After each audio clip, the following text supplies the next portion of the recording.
चलो, basically heat transfer के 3 methods होते हैं। नाम तो सुना ही होगा तुमने, कौन कौन होता है दुनिया में? एक होता है कंडक्शन, दूसरा होता है कन्वेक्शन और तीसरा होता है बच्चों रेडिएशन। तीनों में सबसे फास्ट कौन होता है? Which one is the fastest? Radiation, obviously, क्योंकि वो इलेक्ट्रोमैग्नेटिक वेव है बच्चे, लाइट है वो, उसका स्पीड सबसे ज्यादा हो जाता है। और बाकी, और दूसरा खास बात क्या है कि कंडक्शन और कन्वेक्शन में मीडियम का जरूरत होता है हीट ट्रांसफर के लिए, है ना, लेकिन रेडिएशन में मीडियम का जरूरत नहीं होता है। तो अपने सिलेबस में कंडक्शन है और रेडिएशन है, कन्वेक्शन हमको नहीं पढ़ना है। कन्वेक्शन बाकी हायर कॉलेजेस में होगे, मेडिकल कॉलेज नहीं पढ़ेंगे। इंजीनियरिंग कॉलेज में जो जाएगा उनको मिलेगा, इंजीनियरिंग कॉलेज में इसके ऊपर एक पूरा का पूरा बुक मिलेगा तुमको, और एक सेमेस्टर में पूरा यही पढ़ना है। खैर, अपने सिलेबस में है कंडक्शन और रेडिएशन। तो सबसे पहले हेडिंग लगाओ कंडक्शन, दो लाइन सबसे पहले इंट्रोडक्शन लिखते जाओ। कंडक्शन, कंडक्शन में क्या होता है बच्चों? जो ऐसे ऐसे होते हैं इसके, तो इसमें जो एटम्स होते हैं उनके वाइब्रेशन से हीट ट्रांसफर कैसे होता है?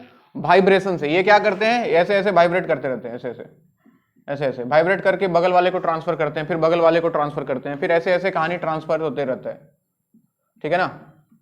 इसमें पार्टिकल्स का एक्चुअल मूवमेंट नहीं होता है, समझ रहे हो बात को? वाइब्रेशन से एक प्लेस से दूसरे प्लेस तक हीट ट्रांसफर होता है। मान लो इधर का टेम्परेचर अगर T1 है, इधर का टेम्परेचर T2 है, T1 ग्रेटर देन T2 है, तो यहां से इधर की तरफ हीट ट्रांसफर होगा। वो कैसे होगा? मॉलिक्यूल्स के वाइब्रेशन से होगा। क्या मतलब, क्या चाहते हो? वो दोनों दे दूं सर को और ये मुझे? ओके, ये लो, ठीक है। लिखो इसमें, it occurs due to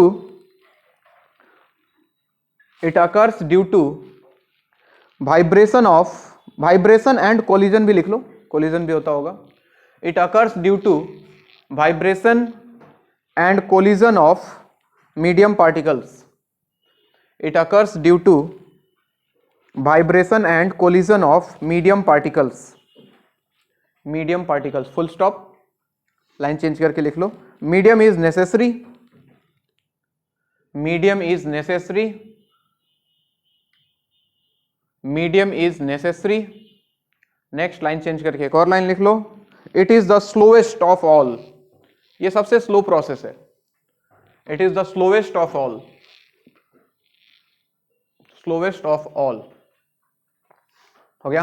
next convection, slowest of all, all मतलब सब में सबसे धीरा है, ये धीमा, लाहे लाहे होता है ये। It is the slowest of all. Next लिखो कन्वेक्शन, उसमें एक लाइन लिख लो, हालांकि हमको पढ़ना नहीं है। कन्वेक्शन में पार्टिकल्स का एक्चुअल मूवमेंट होता है बच्चों, एक प्लेस से दूसरे प्लेस पे, और उसके बाद हीट ट्रांसफर होता है। लिखो इसमें, motion of medium particles from one place to other place. Motion of medium particles, motion of medium particles from one place to other place,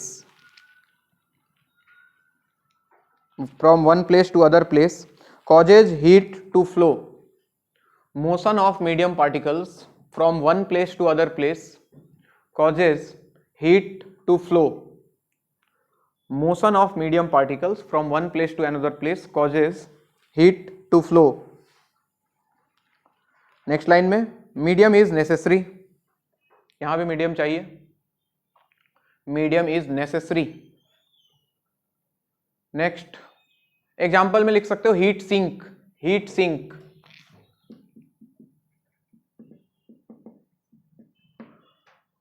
हाँ बच्चे, ये उसमें लगा होता है, कंप्यूटर का वो होता है ना, वो कंप्यूटर में देखा है वो, जहाँ पे हार्ड डिस्क वगैरह, रैम वगैरह रहता है, उसके आसपास एक लगा होता है जिसमें ऐसे ऐसे निकला रहता है शेप। अरे छोड़ो यार, बाइक देखा है? बाइक में इंजन के ऊपर ऐसे ऐसे निकला रहता है, देखा है तुमने? वो क्यों निकला रहता है? वो हीट सिंक है बेसिकली, वो उसका नाम होता है फिन्स बोलते हैं उसको।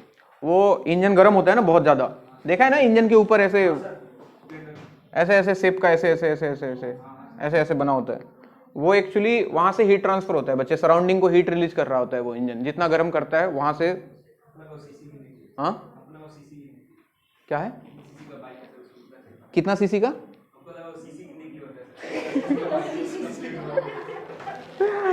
नहीं नहीं ऐसा कुछ नहीं है, ये बेसिकली हीट सिंक का ये सब एग्जांपल होता है। हीट लॉस करता है सराउंडिंग में बहुत ज़्यादा। खैर छोड़ो, इसके बारे में हमको फिलहाल नहीं जानना है, इंजीनियरिंग कॉलेज में जानना है आपको, और मेडिकल वालों को तो बिल्कुल नहीं जानना है। नेक्स्ट लिखो रेडिएशन। रेडिएशन, इसमें लिखो it is due to electromagnetic waves. It is due to electromagnetic waves. तुम नया बच्चा है क्या? हाँ पहले आया था क्या? डॉक्टर साहब, अच्छा अच्छा, मास्क हटा के आ गया आज। ए भाई, it is due to electromagnetic waves, electromagnetic waves, and it is the fastest of all. It is the fastest process of all. Medium is not required. Medium is not required.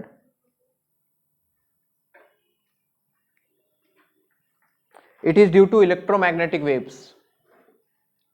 It is due to electromagnetic waves, and it is the fastest process of all. It is the fastest process for all. हो गया? Medium is not required. तो क्या 2 बार लिख लिया क्या? तो तू और महान है। अब किसी ने मुझे बोला रिपीट करने, मैंने कर दिया, तो दोबारा लिख दिया, बहुत सही। हाँ हाँ, आवाज ठीक से नहीं आ रहा है? बोल तो देख, मैं ठीक से ही रहा हूँ, रुक जा रहा हूँ।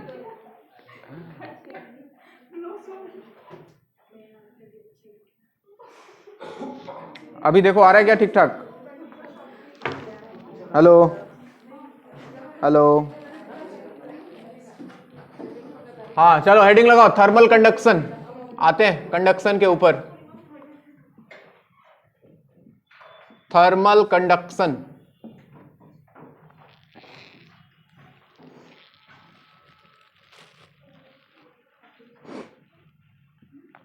लिखो it occurs in all 3 states of matter. It occurs in all 3 states of matter. It occurs in all 3 states of matter. For example, solid, liquid and gas. Solid, liquid and gas. ठीक है ना? Next लिखो the continuous flow of energy. हाँ, the continuous flow of energy due to continuous oscillation, due to continuous oscillations and collision. फिर से बोल रहा हूं, the continuous flow of energy. ऐसे कोमा में काहे चले जाते हो बे तुम लोग? मान लो ये एक पार्टिकल है, ये एक दूसरा कोई ब्लॉक है, सपोज ए और बी, इनको हमने कनेक्ट कर दिया किसी रॉड से।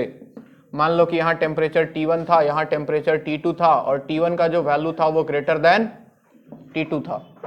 अगर ऐसा हुआ, हमने इसका टेम्परेचर बढ़ाया होगा, यहाँ पे कुछ लगा दिया होगा, कैंडल वैंडल समझ जाना, ठीक है ना, इसको हीट कर दिया हमने, ठीक है, तो इसका टेम्परेचर ज़्यादा है, इसका टेम्परेचर कम है, तो क्या होगा बेसिकली, यहाँ के जो पार्टिकल्स हैं वो वाइब्रेट करना शुरू करेंगे, ऐसे ऐसे ऐसे ऐसे टकराएंगे इधर उधर।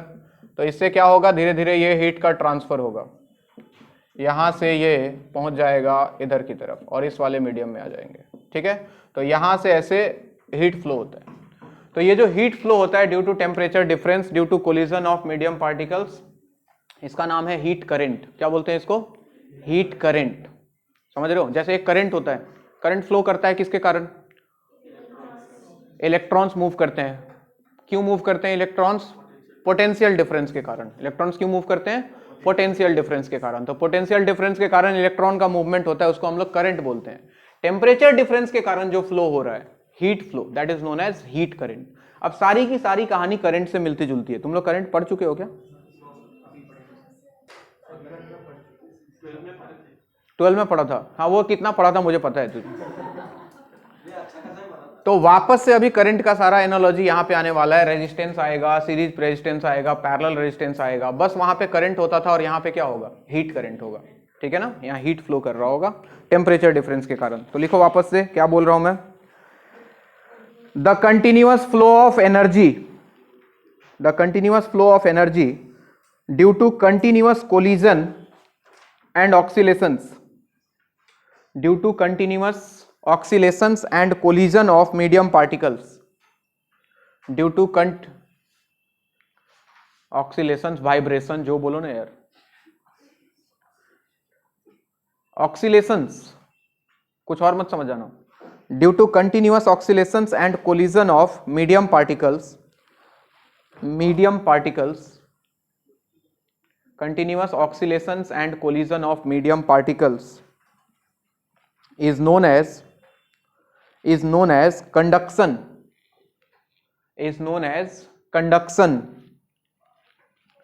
and flow of heat taking place is known as heat current, flow of heat taking place is known as heat current, क्या बोलते हैं इसको, heat current, heat current, ठीक है। कुछ और टर्म्स हैं, पहले उनके बारे में जान लें फिर चैप्टर पे आते हैं। टेम्परेचर ग्रेडियंट, टेम्परेचर ग्रेडियंट,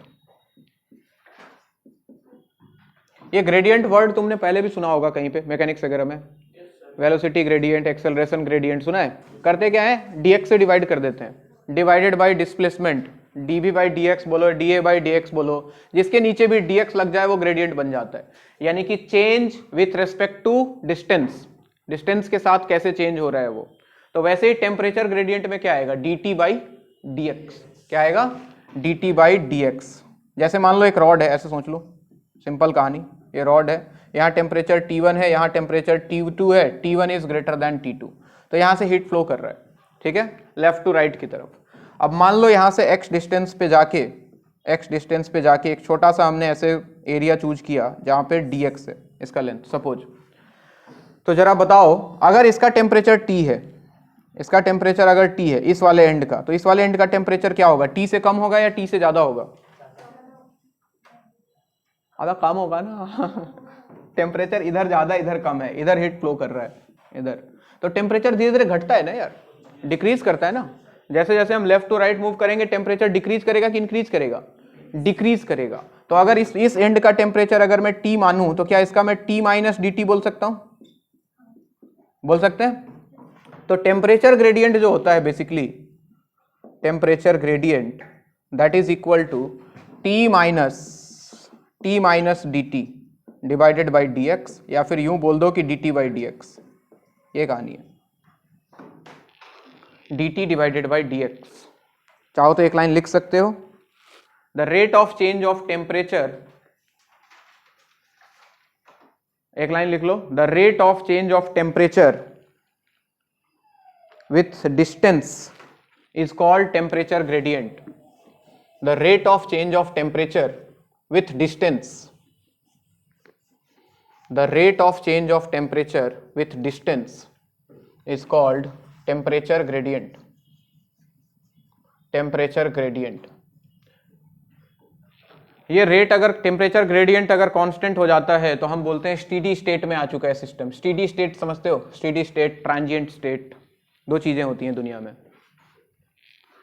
जैसे स्टीडी स्टेट की बात करें, what is steady state, steady state वो स्टेट है जब हीट जो है जितना हम दे रहे हैं उतना आउटपुट निकल रहा है, जितना इनपुट जा रहा है उतना। शुरू में क्या होगा, शुरू में अगर एक रॉड बहुत ठंडा है, ये ठंडा है, मान लो तुमने इस एंड को गर्म करना शुरू किया, ठीक है, यहां तुमने हीट देना शुरू किया, यहां कुछ मोमबत्ती आग वाग जलाया तुमने, इस वाले एंड को गर्म करना शुरू किया, तो क्या होगा, ये वाला एंड ज्यादा गर्म होगा, ये वाला एंड कम गर्म होगा। धीरे धीरे यहां से हीट का फ्लो शुरू होगा, हीट का जैसे जैसे फ्लो शुरू होगा धीरे धीरे इनका भी टेम्परेचर बढ़ता जाएगा, लेकिन इसका बहुत ज्यादा बढ़ेगा इस वाले एंड का, यानी कि इधर टेम्परेचर ज्यादा इंक्रीज होगा, धीरे धीरे धीरे धीरे इधर वाला भी इंक्रीज होता जाएगा, बढ़ रहा है बढ़ रहा है बढ़ रहा है। यानी कि जो तुम हीट दे रहे हो, जो तुम इसको हीट सप्लाई कर रहे हो, वो हीट इसके टेम्परेचर को बढ़ाने में काम आ रहा है।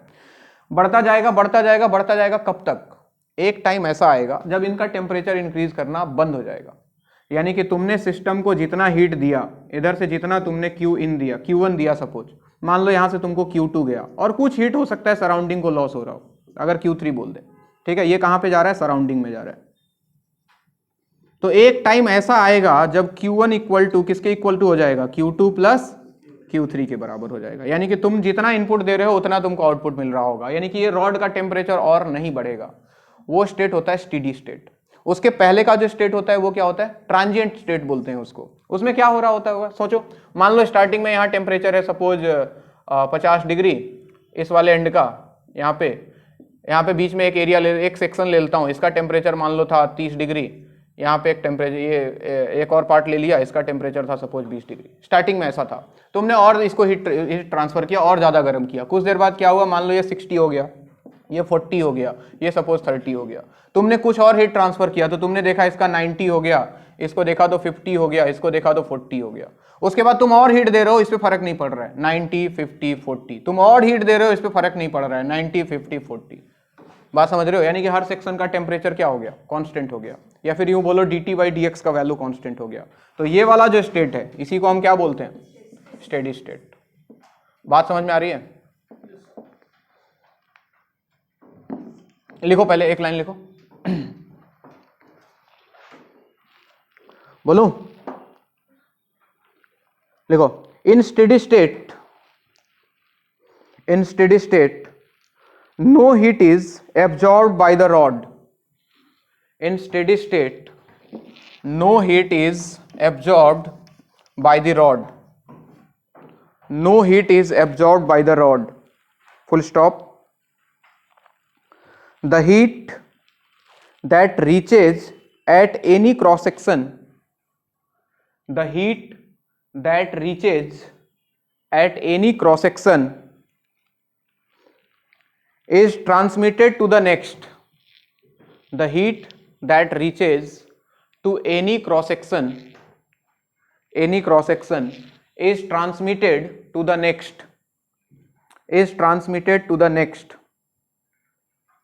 except that a small part which is lost to the surrounding, except that small part which is lost to the surrounding by convection and radiation, except that small part which is lost to the surrounding,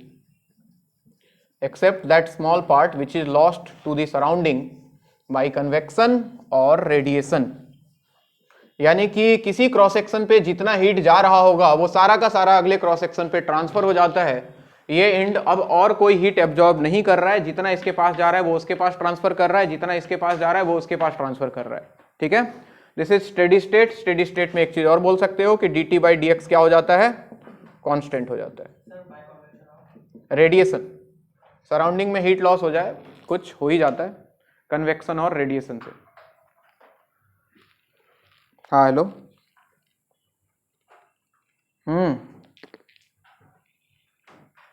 video blur हो गया, तुम थोड़ा, ठीक है ठीक है।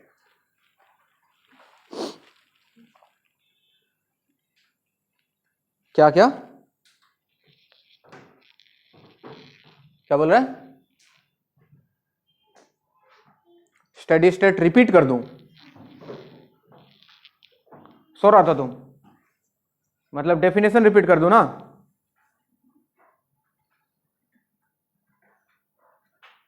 In steady state no heat is absorbed by the rod. The heat that reaches at any cross section,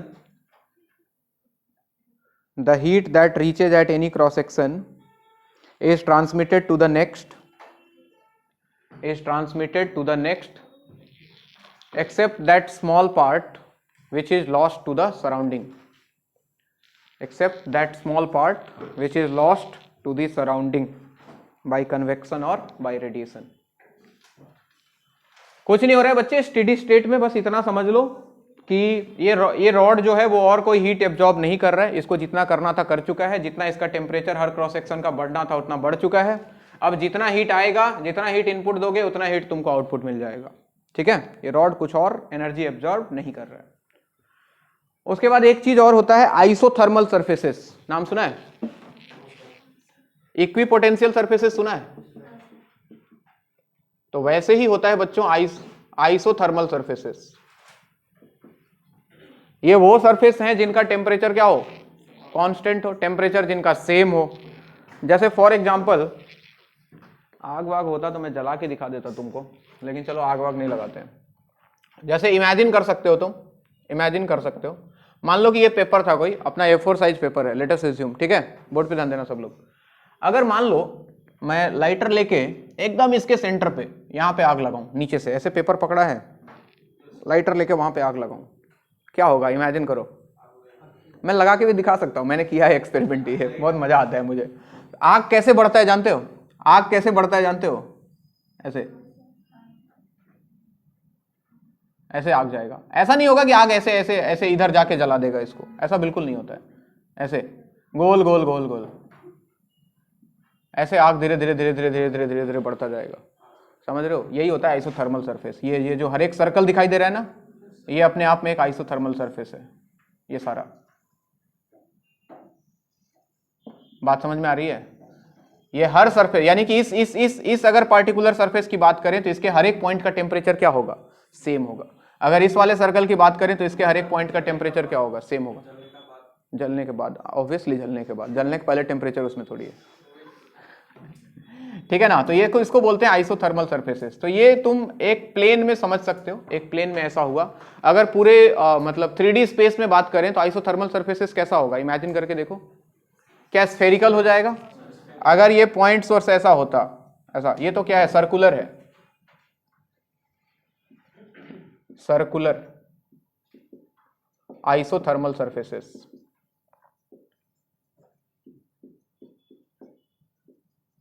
अगर किसी पॉइंट से किसी उसमें फुटबॉल में आग लगा दिया जाए, फुटबॉल के अंदर, लेट अस अज्यूम फुटबॉल के अंदर मान लो कुछ भरा हुआ है, ऐसे लेयर लेयर होता कुछ, उसके एकदम सेंटर पे आग लगा दिया जाता, तो आइसोथर्मल सरफेसेस कैसा होता? स्फेरिकल होता। कैसा होता? स्फेरिकल होते। तो ये सारे जो हैं ये स्फेरिकल आइसोथर्मल सरफेसेस हैं।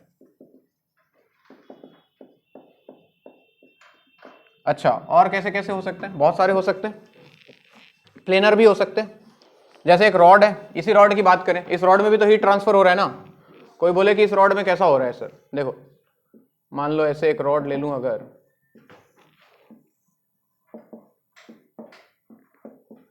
ये रॉड है, मान लो इधर से हीट ट्रांसफर हो रहा है, ऐसे जा रहा है, तो इसका आइसोथर्मल कैसे सरफेस कैसा होगा? इमेजिन करो। क्या ऐसा कुछ? ये जो दिख रहा है ये इसका आइसोथर्मल सरफेस है। वैसे ही किसी और क्रॉस सेक्शन पे जाओगे तो ऐसा कुछ, अरे फील कर पा रहे हो? इधर से हीट फ्लो कर रहा है ना इधर, तो उसके परपेंडिकुलर आइसोथर्मल सरफेस जो भी होता है वो हमेशा हीट फ्लो डायरेक्शन के कैसा होता है? परपेंडिकुलर होता है। इसमें हीट फ्लो बाहर की तरफ निकल रहा है, ऐसे ऐसे, इसमें हीट फ्लो ऐसे हो रहा था, तो उसके परपेंडिकुलर हमेशा बच्चों, यानी कि आइसोथर्मल सरफेसेस जो होते हैं वो हमेशा डायरेक्शन ऑफ हीट फ्लो के परपेंडिकुलर होते हैं, ठीक है। इनको बोलते हैं प्लेनर आइसोथर्मल सरफेसेस।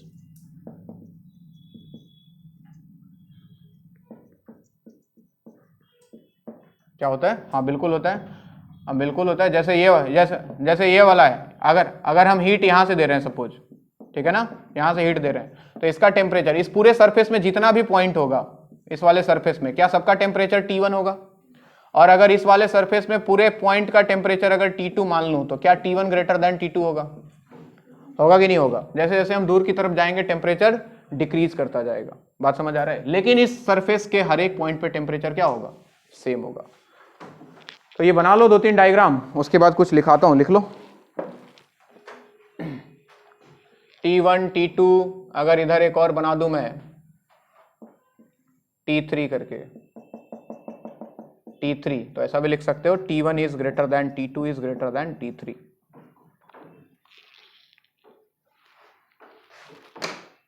तो आइसोथर्मल सरफेसेस जो होते हैं बिल्कुल एक, हाँ, टेम्परेचर घटता जाएगा बच्चे। तो बिल्कुल ये इक्विपोटेंशियल सरफेस के जैसा ही है, इक्विपोटेंशियल सरफेस भी वैसा ही होता है, करंट फ्लो के डायरेक्शन के परपेंडिकुलर होता है, हर पॉइंट पे पोटेंशियल सेम होता है। लिख लो एक लाइन, बोलूं?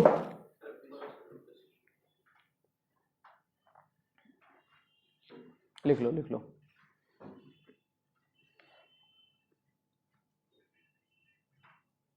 क्या क्या? कौन बोल रहा है तुम? अच्छा भास्कर, तुमको उस दिन भेजा था मैंने, उसको समझ में आ गया?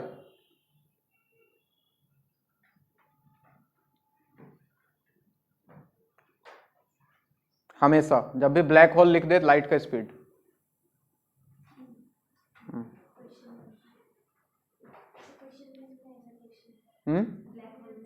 जब भी ब्लैक होल आ जाए ना उसके लिए स्पीड ऑफ लाइट लेना है सी।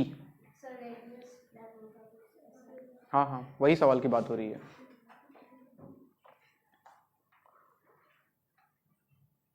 बोलूं? बड़ा सुर में बोल रहा है ये, थोड़ा रुकिए सर।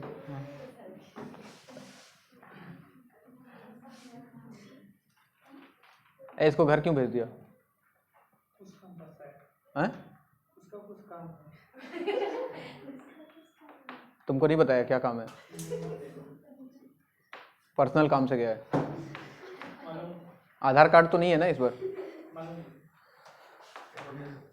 इसको एकदम साफ साफ मना किया, देख कुछ मत बोलना, तू सीधा बोलना, नहीं मुझे नहीं पता। लिखो, it is a surface, isothermal surfaces में लिखो, it is a surface on which all particles have the same temperature. It is a surface on which all particles have the same temperature. All particles have the same temperature. Full stop. The direction of heat flow at any point, the direction of heat flow at any point is perpendicular to the isothermal surface. The direction of heat flow at any point, the direction of heat flow at any point is perpendicular to the isothermal surface, is perpendicular to the isothermal surface passing through that point. Direction of heat flow at any point is perpendicular to the isothermal surface passing through that point. Perpendicular to the isothermal surface passing through that point.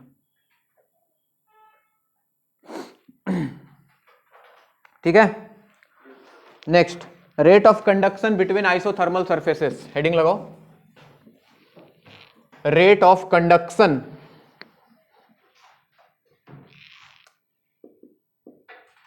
Rate of conduction. अब यहां से numerical part शुरू होता है, between isothermal surfaces.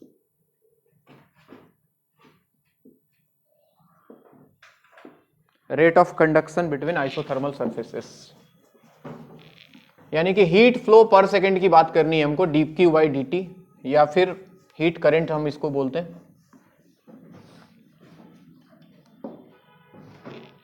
चलिए कोई rod लेते हैं हम वापस से, ऐसा रॉड ले लिया, मान लो यहाँ पे टेम्परेचर T1 है और यहाँ पे टेम्परेचर T2 है, और इसका एरिया ऑफ क्रॉस सेक्शन जो है वो A है। A is what? Area of cross section, ठीक है। इसका लेंथ जो है वो कितना है? L है। तो बोला गया कि रेट ऑफ हीट फ्लो, अगर T1 ग्रेटर देन T2 है, अगर T1 ग्रेटर देन T2 है तो यहां से हीट फ्लो होगा, तो हीट करंट बोल दो या फिर हीट फ्लो पर सेकेंड बोल दो। हीट करंट dq/dt जो फ्लो होगा, dq/dt, एक्सपेरिमेंटली ऐसा ऑब्जर्व किया गया कि वो डायरेक्टली प्रोपोर्शनल होता है किसके? सबसे पहले तो टेम्परेचर डिफरेंस के, T1 - T2 के। और क्या ऑब्जर्व किया गया? ये डायरेक्टली प्रोपोर्शनल होता है किसके? लेंथ के, एरिया के या लेंथ के? एरिया के, एरिया के। और इनवर्सली प्रोपोर्शनल होता है किसके? लेंथ के। ठीक है, तो सबको मिला दो, फॉर्मूला बन गया। क्या निकल के आता है? एक कांस्टेंट आएगा साथ में, तो D Q by D T equal to कितना? के एक कांस्टेंट ले लो into area into T1 minus T2 divided by L. K A T1 minus T2 divide by L. अगर इसको टेम्परेचर डिफरेंस dt के टर्म में लिखना चाहते हो तो ये D Q by D T जो आपको मिलेगा हीट करंट, इसको आई भी बोल सकते हैं हम, I thermal, TH, ITH for heat current. ठीक है, थर्मल करंट, ITH लिख देता हूं, ये लो। हाँ जी, तो ये कितना आ जाता? यहां से अगर मैं इसको डेल्टा टी लिखना चाहूं तो T2 माइनस T1, एक माइनस बाहर आएगा, तो इसको लिखा जाता है माइनस के A D T divided by L. D T लिख लो, यहां डी लगाया उधर भी डी लगाओ, माइनस के A D T by L के जगह भी हम क्या लिख सकते हैं? dx लिख लो, ज्यादा बढ़िया लगेगा देख के। माइनस के A D T divided by dx। इसमें k जो होता है उसको क्या बोलते हैं? कौन सा कांस्टेंट होता है बच्चों? k, coefficient of thermal conductivity. ये जो k दिखाई दे रहा है इसको क्या नाम है इसका? Coefficient of thermal conductivity. कोई इसका यूनिट? ITH, ith नहीं है बच्चे ये ITH, thermal current, ITH for thermal current, D Q by D T, heat flow पर सेकेंड। इसका यूनिट बता सकते हो के का? क्या होगा के का यूनिट? इसको इधर भेजो, तो इधर भेजो, के का वैल्यू कितना आएगा? ये D Q by T T, D Q by D T मतलब हीट फ्लो पर सेकेंड, यानी कि जूल पर सेकेंड है ये, तो जूल पर सेकेंड है ये मीटर स्क्वायर है, ये मीटर है, तो एक मीटर मीटर गया तो एक मीटर नीचे आएगा, जूल पर सेकेंड पर मीटर, और ये तो डिग्री सेल्सियस या केल्विन कुछ ले लो, क्या आएगा निकल के? जूल पर सेकेंड पर मीटर पर केल्विन, ऐसा लिख सकते हैं। जूल पर सेकेंड को हम लोग वाट भी लिख सकते हैं, तो तुम चाहो तो ऐसे भी लिख सकते हो, वाट पर मीटर पर केल्विन, लिखते जाओ।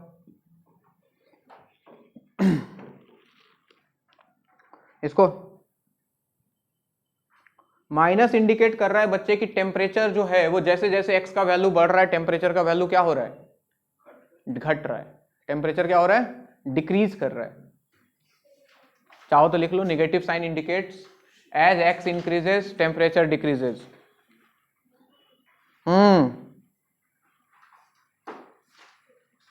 dx l के जगह dx ले लिया वैसे मैंने, जब dt लिया ना, dt हो गया स्मॉल टेम्परेचर डिफरेंस, उसके लिए स्मॉल डिस्टेंस ले लिया मैंने dx। चाहो तो लिख लो एक लाइन नीचे, negative sign indicates as x increases temperature decreases. इसको फूरियर्स लॉ के नाम से जानते हैं इसको। ये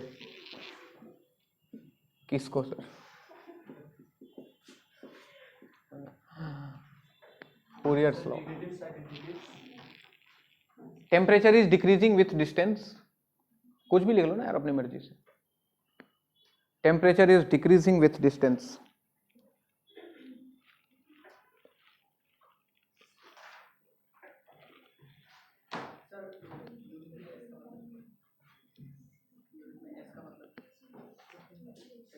जूल पर सेकेंड है बच्चे, वो सेकेंड, एस फॉर सेकेंड।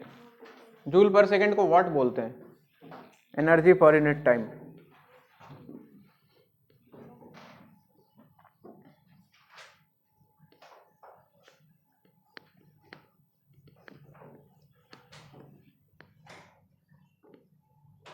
हो गया यहां तक? एक दो ग्राफ बनाओ चलो। एक रॉड है, ये ग्राफ सारे पूछे हुए। एक रॉड दिया है ऐसा, और इसके बारे में लिखा हुआ है बच्चों, क्या लिखा हुआ है? Lagged and steady, lagged and steady. Lagged and steady का मतलब क्या है? लैग्ड का मतलब होता है बच्चों no heat loss to the surrounding. इसका मतलब चाहो तो लिख लेना, no heat loss to surrounding. Surrounding को कोई हीट लॉस नहीं हो रहा है। इधर टेम्परेचर T1 है, इधर टेम्परेचर T2 है, T1 ग्रेटर देन T2 दिखा हुआ है। और क्या लिखा है, find TX graph. TX graph temperature x के साथ कैसे वेरी कर रहा है वो आपको बताना है।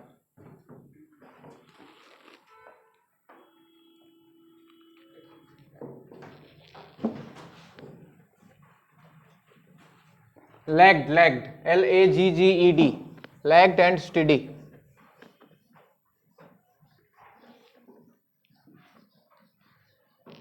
TX ग्राफ कैसा बनेगा भाई, हमने क्या पढ़ा अभी, I इक्वल टू क्या पढ़ा, -KA dt बाई dx, यही पढ़ा। तो TX ग्राफ में dt बाई dx तो क्या हो जाएगा, स्लोप हो जाएगा, नहीं हो जाएगा। तो क्या मैं लिख सकता हूं dt by dx equal to कितना, -I बाई KA, लिख सकते हैं। ध्यान से देखो तो I constant, K constant, A constant, सब कांस्टेंट है। तो कैसा, क्या स्ट्रेट लाइन बनना चाहिए, y equal to -mx type का, मतलब y equal to -mx origin से पास करने वाला नहीं बनेगा, लेकिन इसका स्लोप जो है dt बाई dx देखो निगेटिव है, स्लोप निगेटिव है, तो कैसा स्ट्रेट लाइन बनेगा, फील करो। x इधर टेम्परेचर, ठीक है। तो टेम्परेचर शुरू में कुछ रहा होगा, उसके बाद क्या वो डिक्रीज करेगा विथ निगेटिव स्लोप, इधर जाएगा, इधर जाएगा, निगेटिव स्लोप है तो इधर कहीं जाएगा। ये ग्राफ है इसका।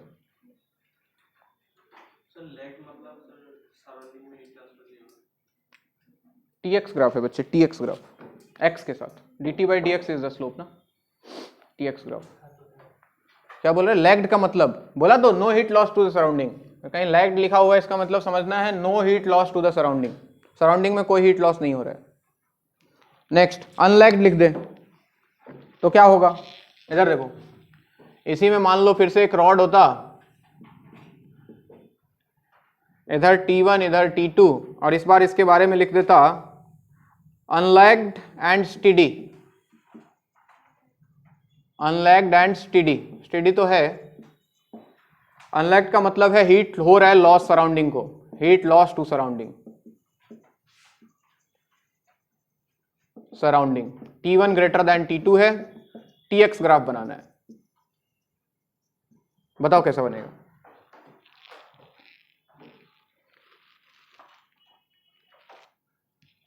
ये graph I equal to -K dt by dx बच्चे, ठीक है। सराउंडिंग में कोई हीट लॉस नहीं हो रहा है, मतलब I का वैल्यू कांस्टेंट है, जितना हीट जा रहा है उतना निकल रहा है। I कांस्टेंट है, K तो हम जानते ही हैं कांस्टेंट है, एरिया कांस्टेंट है रॉड का, तो dt by dx equal to क्या आ गया बच्चे, कांस्टेंट आ गया। और dt by dx basically slope होता है TX ग्राफ का, तो स्लोप जो है वो निगेटिव है और कांस्टेंट है, यानी कि एक स्ट्रेट लाइन मिलेगा विथ निगेटिव स्लोप, ऐसा। ये निगेटिव स्लोप होता है, पता है ना, कैसे पता लगता है निगेटिव स्लोप, कैसे निकालते हैं, एक्स एक्सिस के साथ एंगल, ये देखो ये वाला एंगल थीटा, ये 90 से ज्यादा है कि 90 से कम है, ज्यादा है, 90 से ज्यादा है तो टेन थीटा निगेटिव आएगा कि पॉजिटिव आएगा, निगेटिव आएगा, और टेन थीटा को हम स्लोप बोलते हैं, तो स्लोप निगेटिव है बच्चों। एक्स एक्सिस पे कटवाते नहीं है इसको बच्चे, टेम्परेचर जीरो नहीं करवाते हैं हम, ऐसे रहता है ये। अच्छा, अब इसमें क्या हो रहा है बच्चे, हीट लॉस टू सराउंडिंग हो रहा है, यानी कि जितना हीट जा रहा है उतना हमको मिलेगा क्या, यानी कि इस बार ये जो dt बाई dx तुमने लिखा था, dt by dx equal to -I divided by K है, इस बार I का वैल्यू डिक्रीज कर रहा है, I का वैल्यू क्या कर रहा है, डिक्रीज कर रहा है, यानी कि स्लोप जो है वो निगेटिव है विथ डिक्रीजिंग स्लोप, I का वैल्यू क्या हो रहा है, डिक्रीज कर रहा है, डिक्रीजिंग। अब सोचो slope is negative with decreasing slope, कैसा ग्राफ बनेगा, तुमने पढ़ा होगा ग्राफ, दो तरह के ग्राफ दिमाग में आते हैं, negative slope with decreasing slope, x इधर टेम्परेचर, यहां से मान लो ग्राफ स्टार्ट हुआ, या तो ऐसे जा सकता है या तो ऐसे जा सकता है, कौन सा वाला, ऐसे वाला, ऐसे वाला, ऐसे वाला है, इसका स्लोप डिक्रीज कर रहा है कि इंक्रीज कर रहा है। चेक करने का सबसे आसान तरीका क्या है, अपने आप को बिठा दो इधर, यहां बिठा दो, यहां बिठा दो, बताओ ये वाला जल्दी से फिसलेगा, ये वाला जल्दी से फिसलेगा, नीचे वाला, नीचे वाला ज्यादा तेज फिसलेगा ना, तो स्लोप इंक्रीज किया कि डिक्रीज किया, इंक्रीज कर गया। क्या किया स्लोप? अरे खुद बैठ खुद बैठ के चेक कर लो भाई। तो यहां स्लोप क्या हो रहा है? इंक्रीज हो रहा है। अपने को क्या चाहिए? डिक्रीज करने वाला। तो कैसा बनेगा? ऐसा कुछ बनेगा। अब चेक करो, तुम यहां बैठो और यहां बैठो, बताओ कौन तेजी से फिसलेगा? तुम बोलो पहले, यहां बैठो और यहां बैठो, कौन तेजी से फिसलेगा? ऊपर वाला नीचे वाला? ऊपर वाला। ये तेजी से फिसल रहा है, ये धीरे धीरे फिसल रहा है, मतलब स्लोप क्या हो रहा है? डिक्रीज कर रहा है। ठीक है, तो नेगेटिव स्लोप विथ डिक्रीजिंग। दिमाग में बिठा लो ऐसे, ये बहुत कंफ्यूजिंग चीज होता है, बार बार आएगा ये। खुद बैठ के फिसल के देख लो, आगे जाने के बाद तुम्हारा स्पीड कम हो रहा है मतलब डिक्रीजिंग स्लोप है। हाँ, आगे जाके तुम्हारा स्पीड बढ़ रहा है मतलब इंक्रीजिंग स्लोप है। फिर से बोलिए, बैठ इसमें, यहां बैठ। स्पीड शुरू में ज्यादा रहेगा ऐसा लग रहा है, बाद में जाके धीरे धीरे कम हो जाएगा ऐसा फील हो रहा है, यानी कि स्लोप डिक्रीज कर रहा है। ठीक है, अब दूसरा वाला जो बनाया था अभी, अगले, समझ में आ गया? कुछ लोग बोलेगा सर लुढ़क जाए उसमें तो नहीं नहीं नहीं नहीं, इतना ही रहता है, इतना ही बच्चा है बंदे, इतना ही बनता है। तुमने करंट पढ़ा होगा तो उसमें एससी वर्मा में एक सवाल है, बाल्टी वाला, रेजिस्टेंस निकालने वाला। किसी को ख्याल है? तुझे कहां से ख्याल रहेगा गधे? ये वाला याद आ रहा है?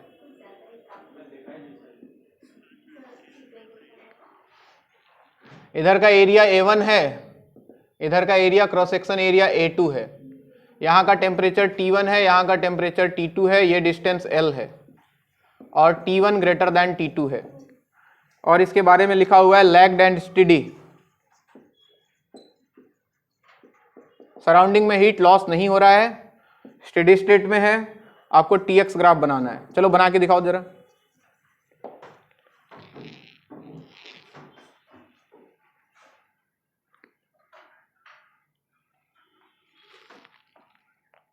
हीट लॉस होगा तो डिक्रीजिंग स्लोप होगा, बिल्कुल। नेगेटिव स्लोप तो है ही, नेगेटिव डिक्रीजिंग स्लोप। अब इसमें देखो, स्लोप नेगेटिव तो है ही, डिक्रीजिंग होगा कि इंक्रीजिंग होगा वो सोचना है तुमको। चलिए सोचे कैसे। इस बार क्या एरिया कांस्टेंट है? क्या एरिया क्या हो रहा है? इंक्रीज हो रहा है कि डिक्रीज हो रहा है? डिक्रीज हो रहा है। तो एरिया डिक्रीज होगा तो ये ओवरऑल वैल्यू इंक्रीज होगा क्या? यानी कि स्लोप नेगेटिव है विथ एन इंक्रीजिंग स्लोप। इस बार कैसा बनेगा? उसमें जो बनाया था पहले, एरिया क्या हो रहा है? इस बार डिक्रीज हो रहा है। क्या हो रहा है? डिक्रीज हो रहा है। तो आई का वैल्यू क्या होगा? ओवरऑल इंक्रीज होगा। बात समझ आ रहा है? आई का वैल्यू नहीं, dt बाई डी एक्स का value, dt by D x का वैल्यू निगेटिव रहेगा बट इंक्रीजिंग। तो ग्राफ कैसा बन जाएगा भाई? Negative with increasing slope. अभी तो समझ में आ गया। टेम्परेचर क्या ऐसा वाला? अरे ठीक है, ये ग्राफ बनेगा। ये सारे ग्राफ दिमाग में रखो भाई, काम आएगा, कहीं ना कहीं मिलेगा जरूर।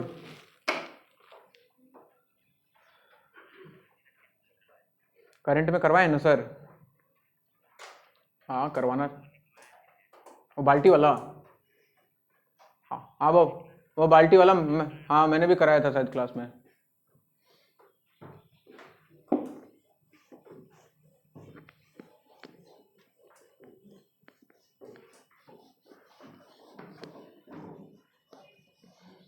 उसमें रेजिस्टेंस निकालना होता है ना, R equal to rho L by A, शायद ध्यान हो, इंटीग्रेशन लगाया करते हैं।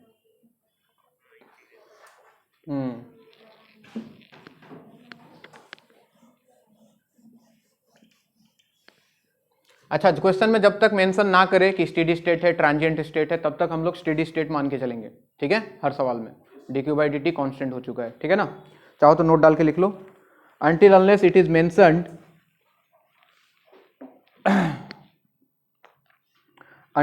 it is mentioned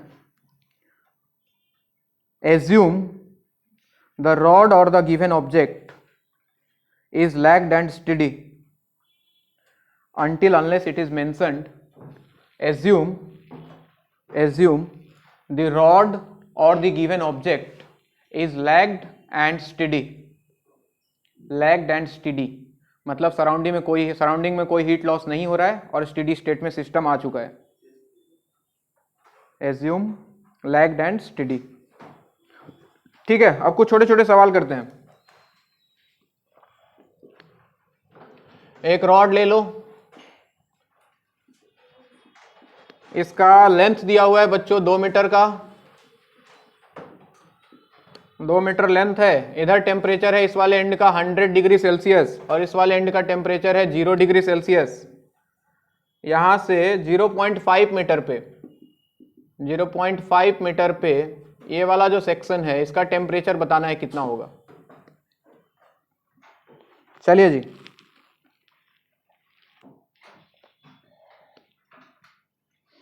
हीट किधर से फ्लो कर रहा है 100 से 0 की तरफ, और हम जानते हैं I equal to D Q by D T किसके बराबर होता है भाई, क्या K A T1 minus T2 divided by L के। एक ही फॉर्मूला है भाई, अभी तक हमने कोई दूसरा फॉर्मूला नहीं पढ़ा, सिर्फ ये फॉर्मूला है। ठीक है, तो क्या करो, ये तो रेट ऑफ हीट फ्लो ये तो कांस्टेंट रहेगा, तो इसको 2 सेक्शन के लिए अलग अलग लगा दो। एक बार यहां से यहां के लिए इसको अगर A बोल दूं, इसको B बोल दूं और इसको अगर C बोल दूं, तो एक बार A से C लगा दो और एक बार A से B लगा दो और दोनों को इक्वेट कर दो। नहीं समझे बात? जैसे A से C लगाया मैंने तो क्या लिखना चाहिए था मुझे, के ए, एरिया तो एक ही है तो A ही लिख लो, इसको T1 माइनस T2 यानी कि 100 माइनस 0 डिवाइड बाय लेंथ कितना 2। This is must be equal to A से B के बीच में लगा दो फिर से, के A T1 minus T2 100 minus इसका टेम्परेचर अगर T मान लें डिवाइडेड बाई कितना 0.5। के ए शहीद हो गए आपस में, निकाल लो टेम्परेचर कितना आएगा, 100/2 हो गया बच्चों 50 इक्वल टू ये 1/2 है ना, 0.5 का मतलब 1/2, 2 ऊपर गया तो 200 माइनस 2t, 2t इधर आया, 200 माइनस 50 कितना 150, तो t का वैल्यू कितना 75 डिग्री सेल्सियस। ये आपका आंसर।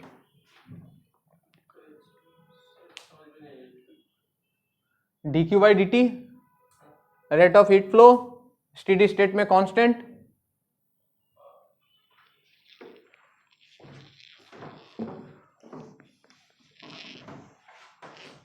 तो किसी भी सेक्शन पे ये वैल्यू सेम आएगा, है कि नहीं। अगर स्टेडी स्टेट की बात करें तो D Q by D T का वैल्यू क्या हो जाएगा कांस्टेंट।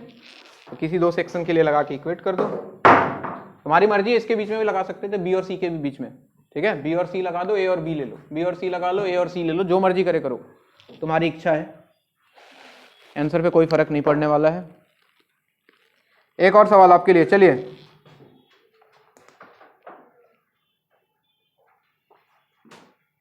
फिर से एक रॉड है,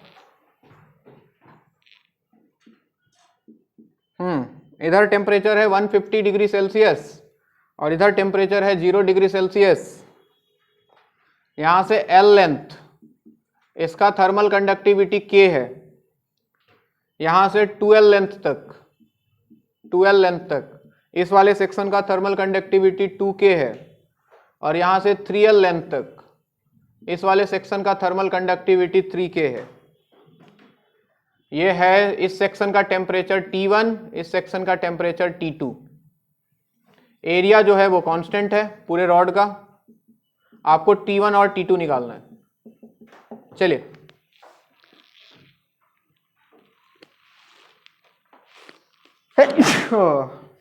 कोरोना किसी को हो जाए तो मुझे दोष मत देना। ये देख अभी मास्क लगा के बैठी है, इतना देर ऐसे बैठी थी, अभी इसको अचानक से याद आया अच्छा ये छींकने वाला है अभी।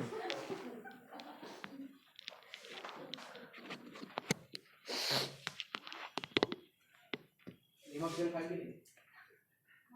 आई फिक्स है तेरा नमक तेल भात को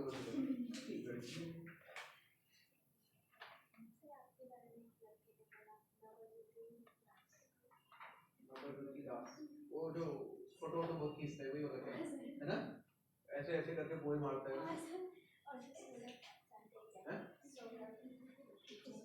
सौरभ पूरे का के नहीं, सबका के अलग अलग है, सबके लिए अलग अलग। सौरभ कौन?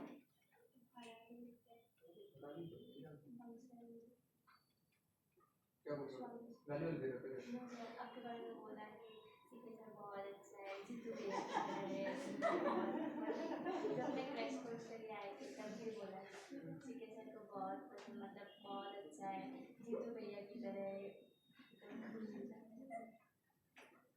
लड़कों का ही क्रश आने लग गया मेरे ऊपर।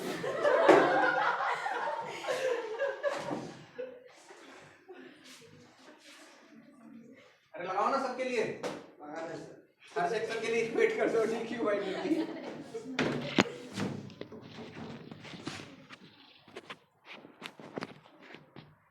इस वाले सेक्शन के लिए क्या लिखूं बच्चों? के तो के ही है, ए ही है। 150 minus T1 divided by length कितना L, this must be equal to, इस सेक्शन के लिए क्या लिखूं? के का वैल्यू कितना 2K, एरिया तो ए ही है, T1 minus T2 divided by 2L, this must be equal to, इस सेक्शन के लिए क्या लिखूं? 3K into A into T2 minus 0 divided by 3L। अब इसमें से दो को लेके सॉल्व कर लो, दो ही तो अननोन है, T1 और T2। एक बार इन दोनों को ले लो, एक बार इन दोनों को ले लो, दो इक्वेशन दो अननोन।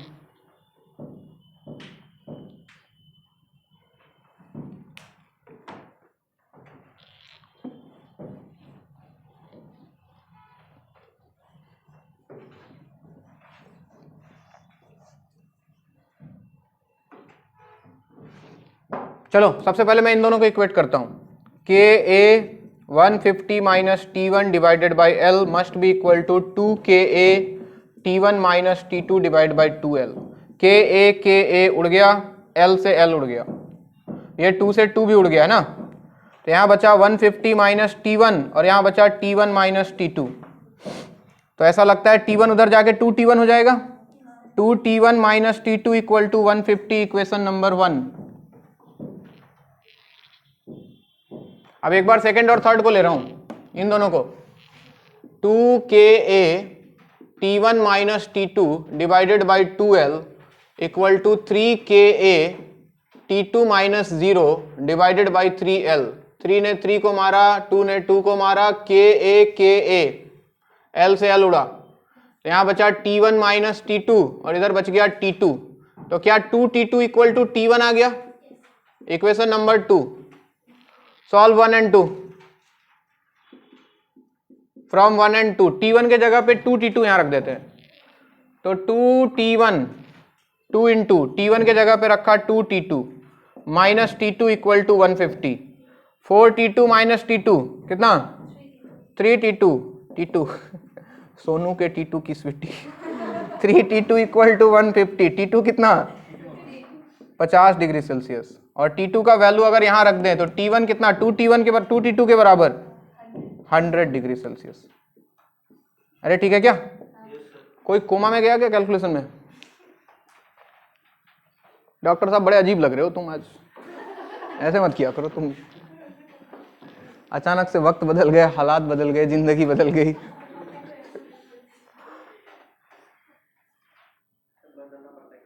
बदलना पड़ता है। देखना घर वाला कहीं डिसोन ना कर दे, भाई ये कौन आ गया, तो हमारा हो ही नहीं सकता है ये।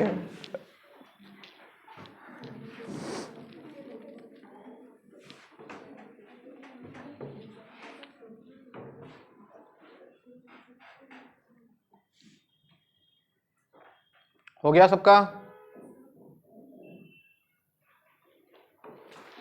और कुछ सवाल करते हैं?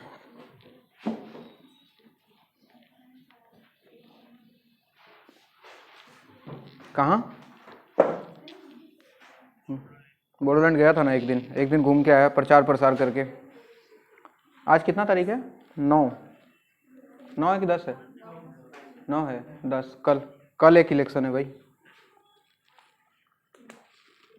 बोलो। अरे मुझे बुला के ले गया था, बोला आप भाषण देना जाके, तो मैं देने लग गया।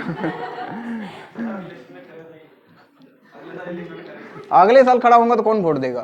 पहले सारे स्टूडेंट को पढ़ा लूं, थोड़ा वोट मेरा बैंक जमा हो जाए, उसके बाद खड़ा होंगे ना।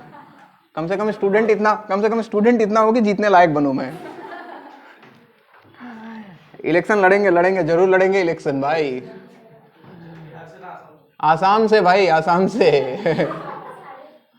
बिहार वापस नहीं जा रहा मैं।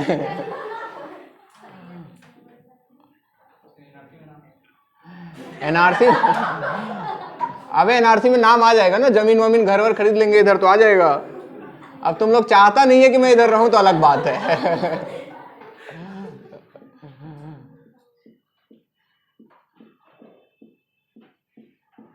हाँ जी, ये है आइस एट 0 डिग्री सेल्सियस। बर्फ रखा हुआ है, रॉड के एक एंड को बर्फ में सटा के रख दिया गया है, 2 मीटर का रॉड है।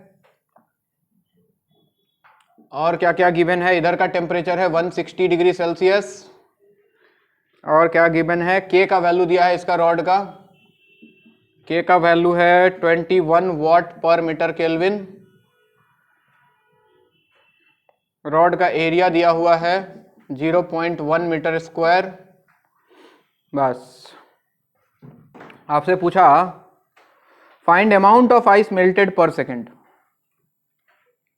फाइंड 21 है 21, find amount of ice melted पर सेकेंड कितना बर्फ पिघलेगा ये आपको बताना है।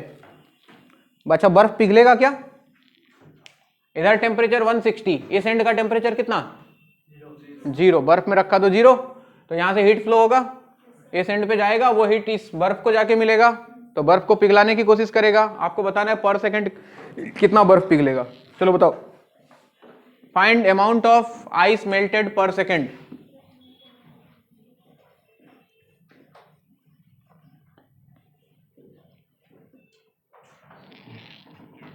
वॉट पर मीटर पर केल्विन।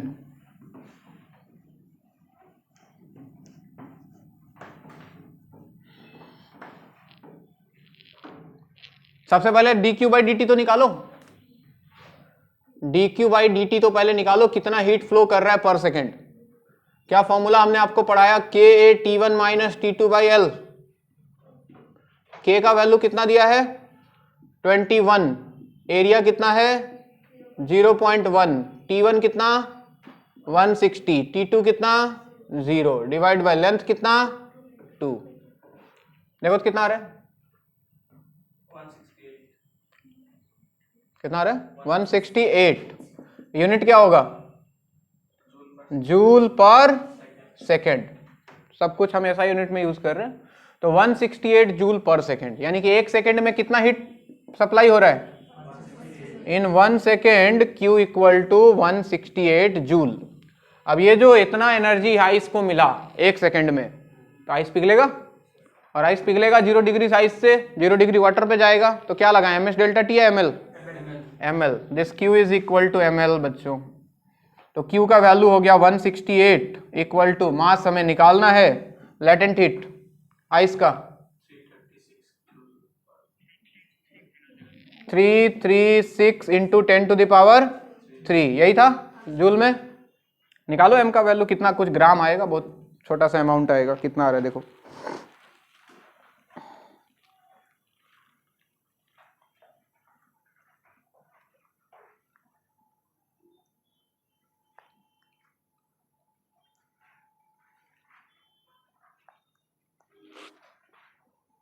ग्राम नहीं केजी में आएगा, केजी को फिर ग्राम में 0.5 into 10 to the power minus इतना केजी आया, तो ग्राम बोल दूं 0.5 ग्राम पर सेकेंड। तो एक सेकेंड में इतना आइस पिघल जाएगा। बात समझ आ रही है सबको?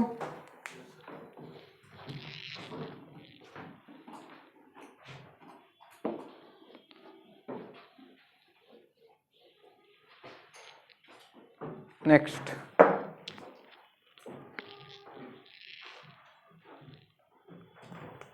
ऐसा ही सवाल है, कर पाओगे तुम, करो। फिर से एक रॉड है, इसको इस बार एक एंड को रख दिया गया, पानी है रे गधे, पानी, H2O एट 100 डिग्री सेल्सियस। हाँ जी ये है, और इसका लेंथ फिर से वही 2 मीटर है। K का वैल्यू है 20 वाट पर मीटर पर केल्विन, और एरिया दिया हुआ है 1 सेंटीमीटर स्क्वायर। इस एंड का टेम्परेचर है 400 डिग्री सेल्सियस। हो गया हो गया हो गया। लेटेंट हीट ऑफ वेपोराइजेशन दिया हुआ है 2 × 10⁶ जूल पर kg। वेपोराइजेशन किसका होगा? तेरा होगा क्या? तू वेपर बनेगा? चलो क्वेश्चन लिखो, how much steam is formed पर सेकेंड। अरे लेटेंट हीट ऑफ वेपोराइजेशन गधे, पानी जब वेपर में बदलेगा उसका लेटेंट हीट दिया हुआ है। तू थोड़ी ना वेपोराइज होगा। हाँ छोड़ ना, दिया है तो दिया है, जो दिया है हमको यूज करना है। Find how much steam is formed पर सेकेंड, बताओ।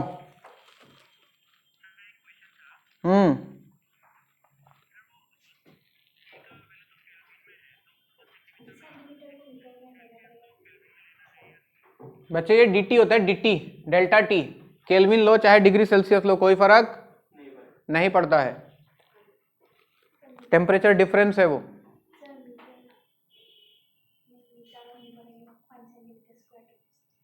हाँ 1 सेंटीमीटर स्क्वायर को मीटर में बदलना होगा, बिल्कुल।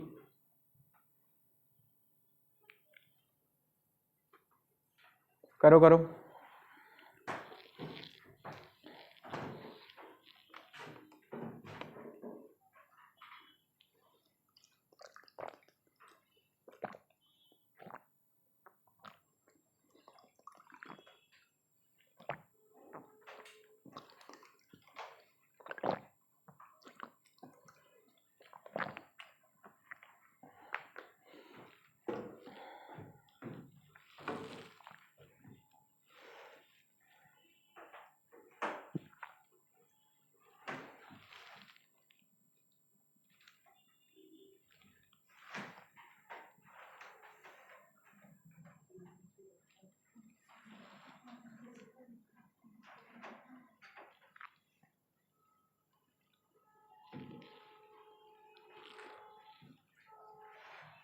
(1.5 ×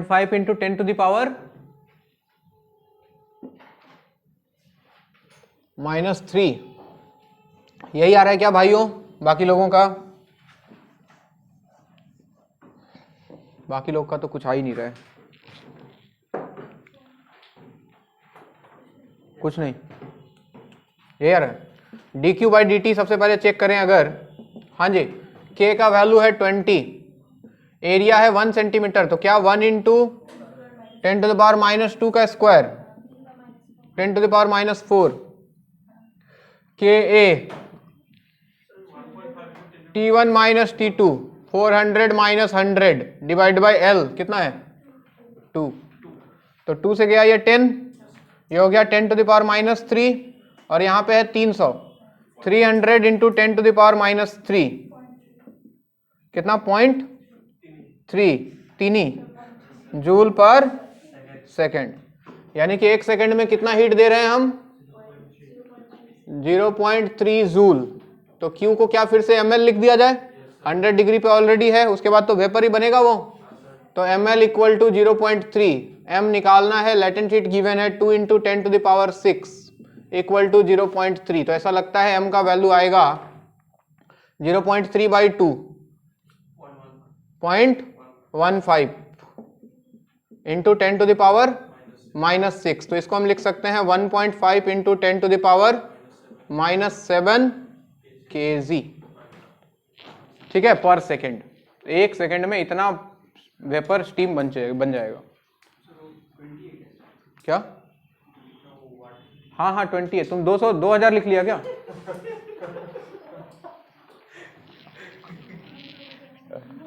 आए बहुत बढ़िया बच्चे 20 है 20, ठीक है, यहां तक कहानी। अरे खत्म कैसे ओम्स लॉ के साथ थोड़ा सा मिलाते हैं इसको। ओम्स लॉ याद है? Similarity with Ohm's law. Ohm's law, Ohm's law क्या होता है? V = IR या फिर I = V/R, एक ही है। अच्छा वो भी ठीक है।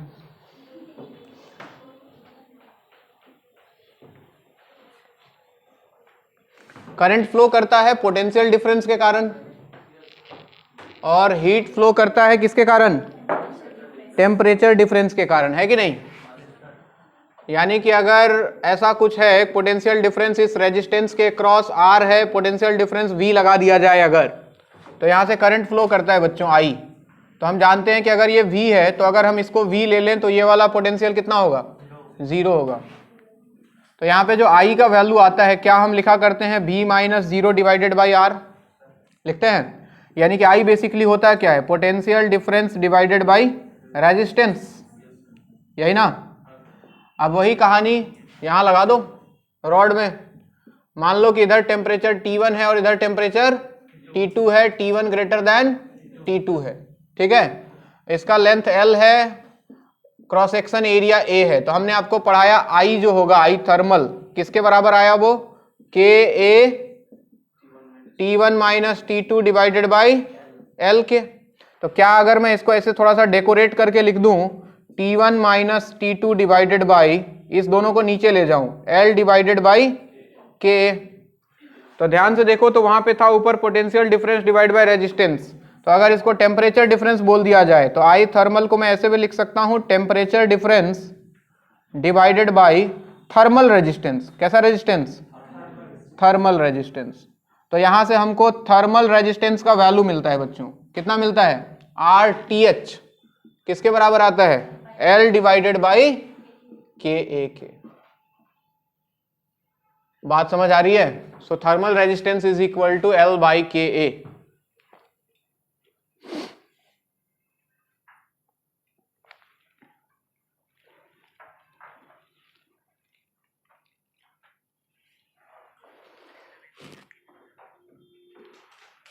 ये सब एनसीईआरटी में है कि नहीं बच्चे? देखो एनसीईआरटी तो हमने नहीं देखा है उलट के, हो भी सकता है नहीं भी हो सकता है। नहीं होगा, एनसीईआरटी में नहीं होगा ये। हर चीज एनसीईआरटी में पढ़ लेता तो यहाँ क्यों होता तुम? मेरा क्या काम था? एनसीईआरटी तो सब पढ़ा लेगा।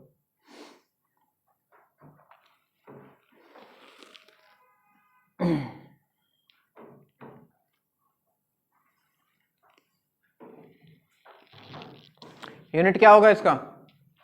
आर थर्मल का यूनिट क्या होगा?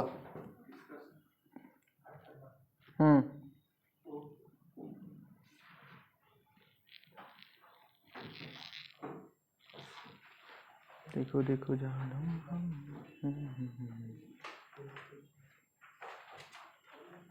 अरे इसका यूनिट बताओ ना। के का यूनिट बताया था ना तुमने? के का यूनिट क्या था? वाट पर मीटर पर केल्विन।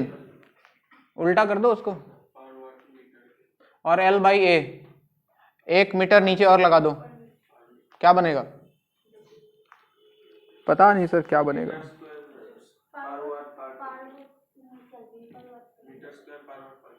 केल्विन पर वॉट, केल्विन पर वॉट, बस इतना ही तो बनेगा, या फिर डिग्री सेल्सियस पर वॉट।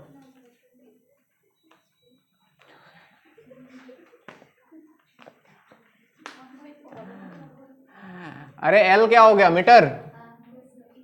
ये क्या था? वाट पर मीटर क्या पर केल्विन, और एक साथ में मीटर स्क्वायर और आया एरिया के लिए। 1 मीटर इसको मारेगा, 1 मीटर इसको मारेगा, तो केल्विन ऊपर नहीं चला गया? केल्विन पर वॉट, वही तो बोल रहा हूं, या फिर डिग्री सेल्सियस पर वॉट, ये इसका यूनिट होता है। पता नहीं क्या बोल रहे हो तुम लोग। केल्विन पर वॉट या फिर डिग्री सेल्सियस पर what.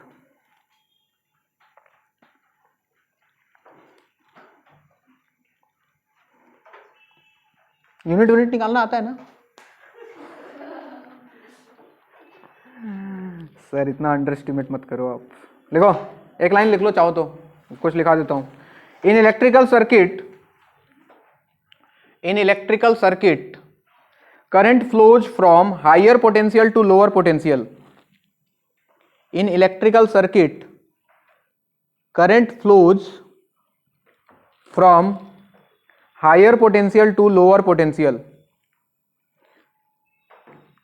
Full stop. In similar way, thermal current thermal current flows from higher temperature to lower temperature. In same way या फिर similar way, thermal current flows from higher temperature to lower temperature. लिख लिए? अच्छा, series combination याद है? तो इधर भी बना देते हैं series combination. In similar way, thermal current flows from higher temperature to lower temperature. चलो सीरीज कॉम्बिनेशन को याद करो. सीरीज कॉम्बिनेशन क्या होता था भैया? अगर तीन रेजिस्टेंस ऐसे लगा दिया जाए तो इसको हम लोग बोलते थे series combination. R1, R2, R3 और यहां से करंट फ्लो करे I. तो यहाँ पे R इक्विवेलेंट जो निकल के आता था वो कितना आता था? R1 plus R2 plus R3 आता था. सेम कहानी यहाँ होगा. मान लो एक रॉड ये है ऐसा, इसके साथ एक दूसरा रॉड ऐसे सीरीज में कनेक्ट कर दिया इस तरह से, और यहाँ पे एक तीसरा रॉड लगा दिया इस तरह से लगा दिया. मान लो ये L1 है, K1 है, ये L2 है, K2 है, ये L3 है, K3 है, और इसका एरिया A3 ले लो, इसका एरिया A2 ले लो, इसका एरिया A1 ले लो. ऐसा है. तो यहां से जो हीट करंट फ्लो करेगा I तो कांस्टेंट होगा. I क्या होगा? कांस्टेंट होगा. यानी कि dq by dt constant. dq by dt constant मतलब dq बाई dt क्या लिखते हैं हम?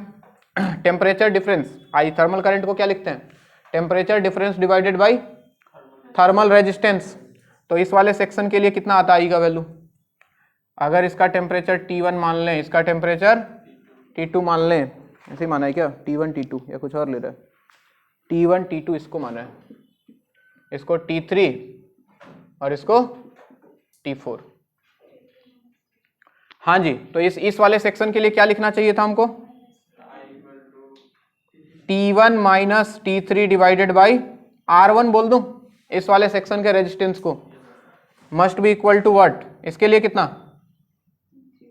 T3 minus T4 divided by R2, और इधर कितना? T4 minus T2 divided by R3. Note करो.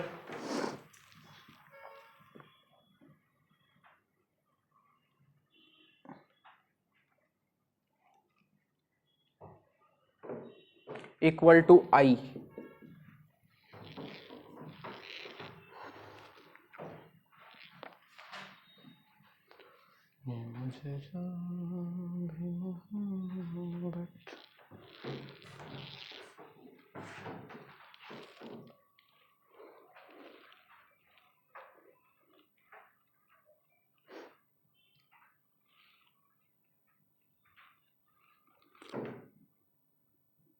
हो गया?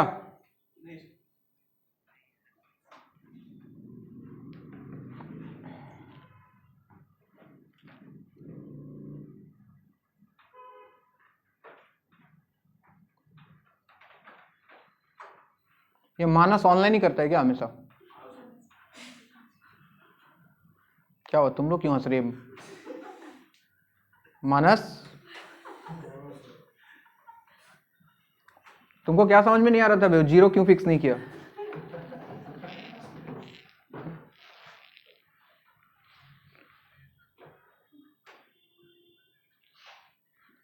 इवन ऑड क्यों आया?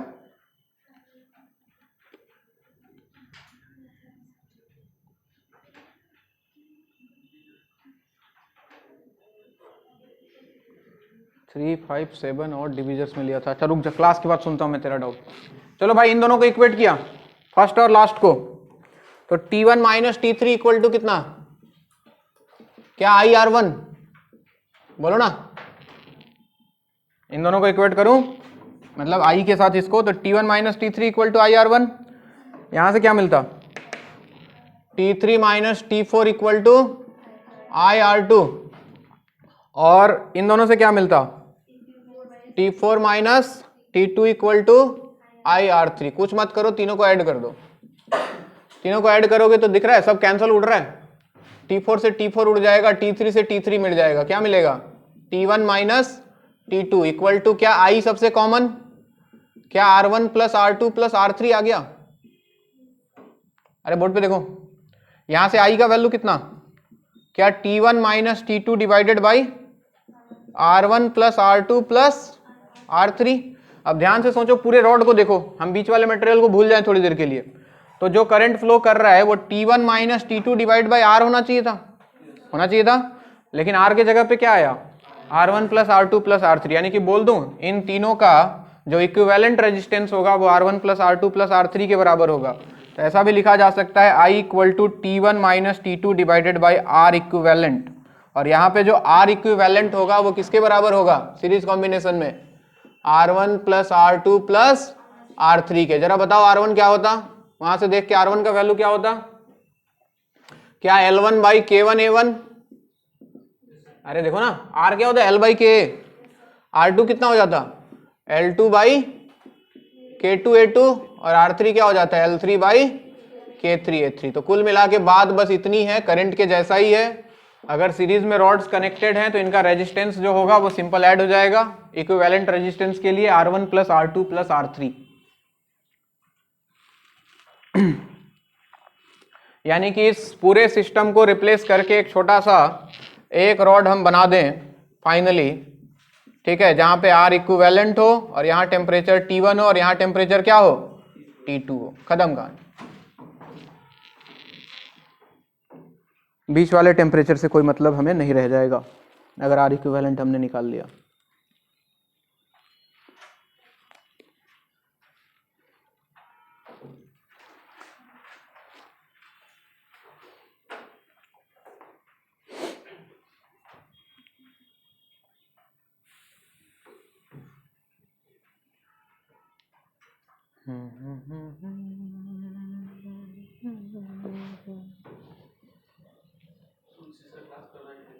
क्या तुलसी बोरो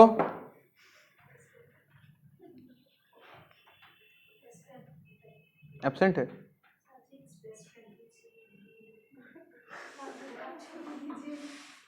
क्या बोल रही, छोड़ दूं, अरे बोल क्या रही है समझ में तो आए,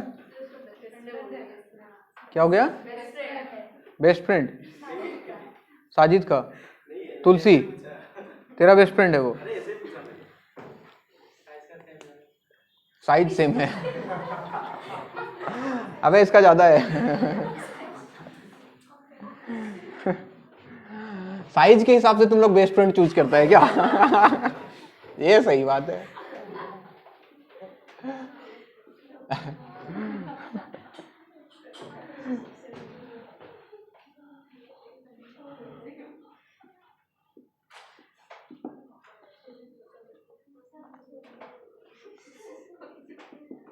ऐसा कुछ सिस्टम दिया है बच्चों, इधर है 100 डिग्री सेल्सियस, इधर एंड पे है 0 डिग्री सेल्सियस, इसका थर्मल कंडक्टिविटी 2K, लेंथ है 2L, इसका थर्मल कंडक्टिविटी K/2 और लेंथ है 2L, और इसका थर्मल कंडक्टिविटी है 2K और लेंथ है इसका L, इसका एरिया है A/2, इसका एरिया है 4A और इसका एरिया है A। ये सारे इंफॉर्मेशन आपको दिए गए हैं, और आपसे क्या क्या पूछा जा रहा है अभी। फर्स्ट वाले का K2K है बच्चे यहाँ पे L का वैल्यू दिया हुआ है 2 मीटर, K का वैल्यू है 10 वाट, हजार मत पढ़ना इसको, मीटर पर डिग्री सेल्सियस, एरिया दिया हुआ है 0.1 मीटर स्क्वायर। आपसे पूछा गया है सबसे पहले R1 निकालें, R2 निकालें, R3 निकालें और R इक्विवेलेंट निकालें, और सेकेंड पार्ट में आपसे पूछा गया है हीट करंट निकालें।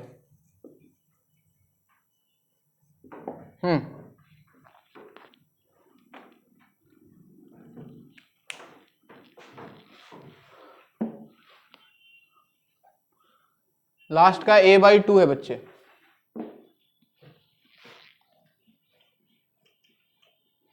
K 2K है,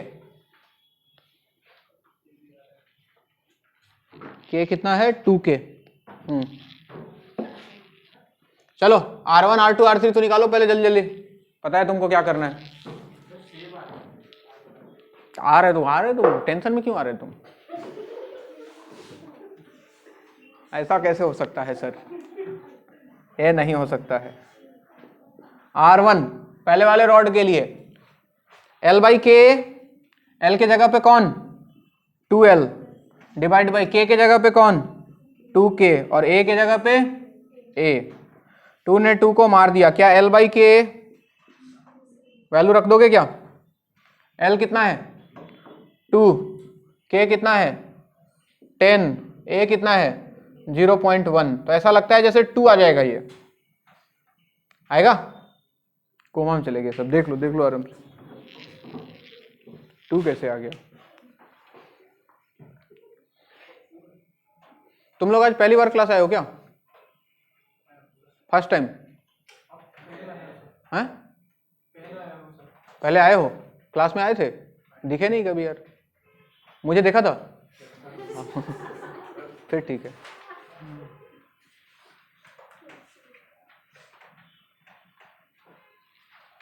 हाँ जी, तो क्या R1 2 दिख रहा है सबको? R2 निकालो। R2 फिर से L/K, L के जगह sir 2L divide by K के जगह K/2 और A के जगह 4A। तो ऐसा लगता है फिर से वही कहानी, क्या 4 4 कैंसिल हो जाएगा, L/K ही आएगा और इसका वैल्यू भी कितना आएगा 2। R3 निकालो L/K, तो L तो L है, K का वैल्यू 2K है और एरिया A/2 है, फिर से L/K यानी कि वापस से 2। तो R इक्विवेलेंट सीरीज में है ना, R1 plus R2 plus R3 की मान 6, और क्या यूनिट बताया था इसका, डिग्री सेल्सियस पर वाट। ठीक है, अब आ जाओ हीट करंट I यानी कि dQ/dt कितना आएगा बच्चों? कोई एक पूरा एंड पकड़ ले क्या? क्या पढ़ा हमने? Temperature difference divided by R equivalent, है ना। तो टेम्परेचर डिफरेंस पूरा रॉड के लिए कितना आ गया 100 minus 0 divide by R equivalent कितना निकाला 6, कितना आ गया 50 divided by 3 joule per second. बात समझ में आ रही है सबको? किसी को कोई तकलीफ? डॉक्टर साहब बढ़िया है? हाँ कौन सा? शर्माओ मत, शर्मा गया।